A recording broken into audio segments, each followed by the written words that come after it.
Hey guys, thanks for clicking on the channel. Today we're going to change the oil in my SVL 75-2. Now I called and asked what a service would be for changing the oil on this. It was about $800. I was able to buy all the parts for about $100. So if you change your own oil, you'll save a lot of money. Here we go, I'm going to show you what you need.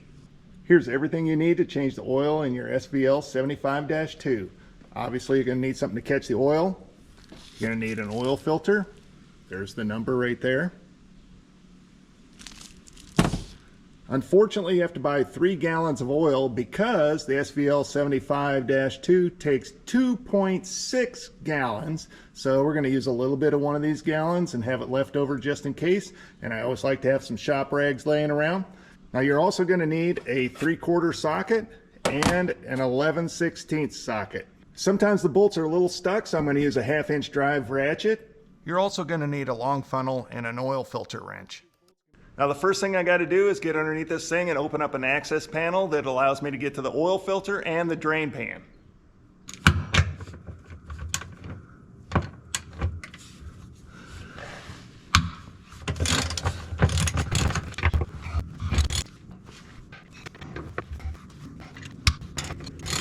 Now you only got to loosen these back ones a little bit because the plate actually slides out.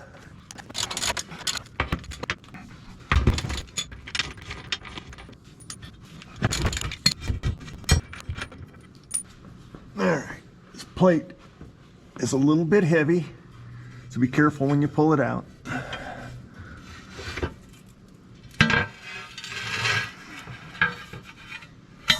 Alright, I think you can see it right there is the drain plug for the oil.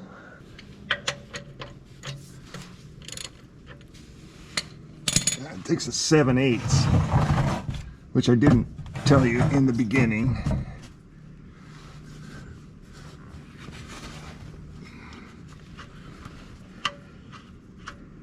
And I'm going to get oil all over my hand. Not a fan of how you got to do this. Okay, while that's draining, we're going to go ahead and get the engine compartment opened up on this end, which is just a little latch right here. Open up. You've got your engine cover that pulls up out of the way. That right there is where we're going to be putting the oil in. And the oil filter is right down there, and I'll show you that in a second. We have to pull out, got to undo 3 bolts right there, and one on this side right there in order to move the radiator out of the way.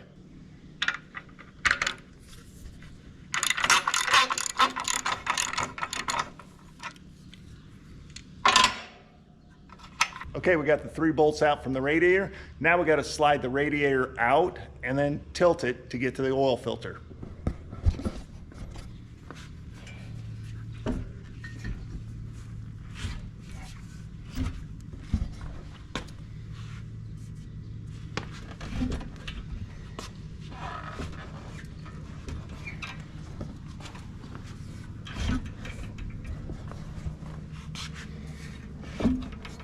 I got to take the hose out of this bracket,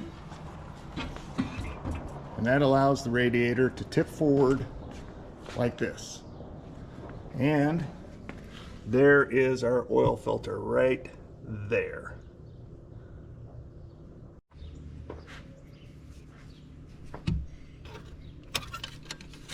Even with the radiator moved out of the way, it's a little tight to get your oil filter wrench in there and get that oil filter loosened up, but it can be done.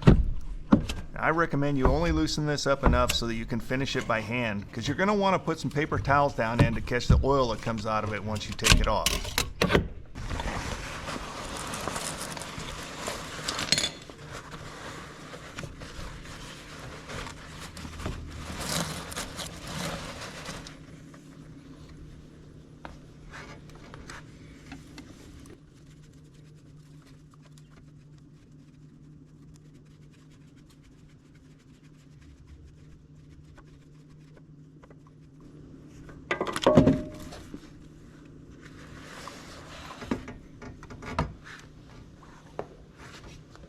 Once the oil stops dripping, you can put the new filter back on.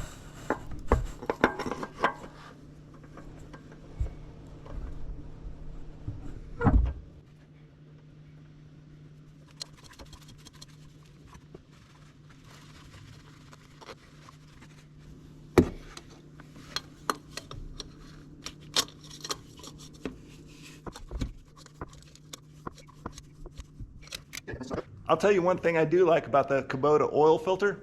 They wrap it in plastic, so I know nothing got down inside of that filter before I used it. Okay, we're down to a drip on the oil pan. I'm going to go ahead and put the plug back in. All right, that's nice and snug. Wipe the excess oil off. Now we can go back up top.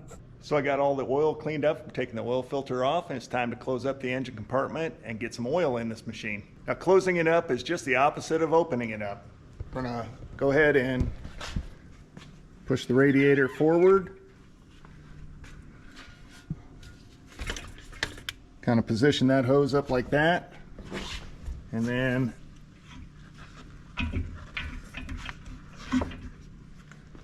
rock it in.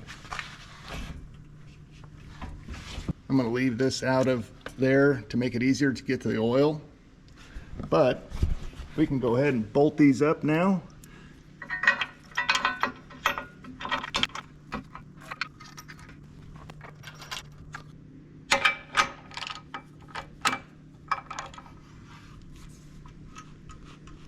Now, one more thing you will need is a long funnel to get the oil back in the engine.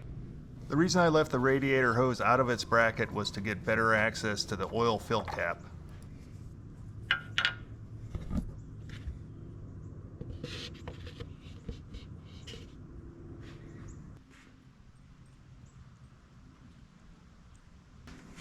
I'm not going to lie, it's a little awkward getting the oil in, but with 1 gallon containers, it's a little easier than a 2.5 gallon.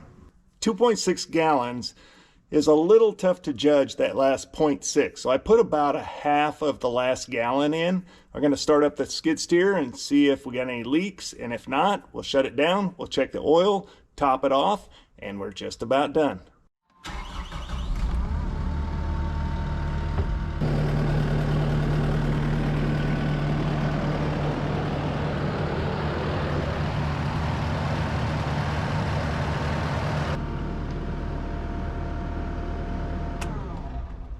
It sounded good and it looked good. So let's check the oil, we'll top it off, and we can close up this project. Now that is where you check your oil, right there.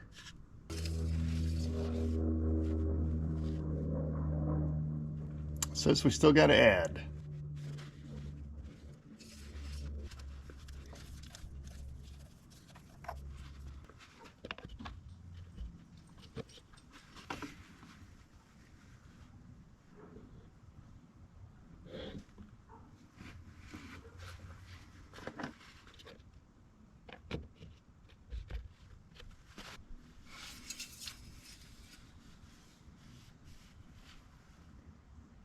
Perfect.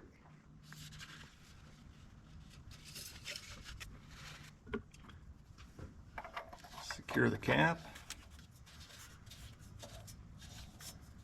Snug that up.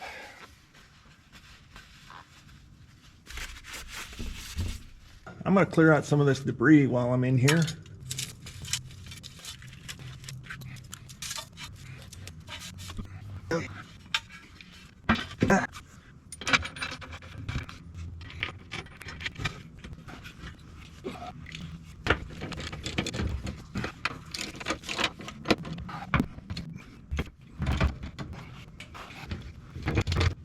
With no leaks and everything bolted up, we can close up the engine compartment.